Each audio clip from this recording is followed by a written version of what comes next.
શરીરની બીમારી, મનની બીમારી, આત્માની બીમારી ત્રણેય અલગ અલગ છે.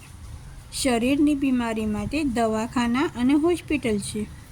મનની બીમારીના ઈલાજ માટે મંદિર, દેરાસર, ગુરુદ્વારા, ચર્ચ વગેરે, મતલબ દરેક ધર્મના અલગ અલગ ધર્મસ્થાન.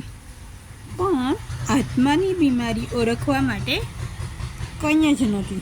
તેને ઓળખવા, સમજવા અને સ્વસ્થતા મેળવવા મેડિટેશન સેન્ટરની જરૂર છે.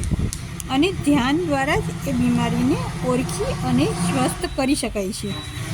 અહીં દરેકનો આત્મા જાતે જ પોતાનો ડૉક્ટર હોય છે. દરેકની બીમારી અલગ અને તેની ખબર પણ તેના ખુદના આત્માને જ છે અને ઈલાજ પણ તેને જ ખબર છે. કેવું સરસ કુદરતનું આ આશ્ચર્ય! તમે જ તમારા ડૉક્ટર. આત્મા જ તમને દર્શાવે છે અને સ્વસ્થ બનાવે છે.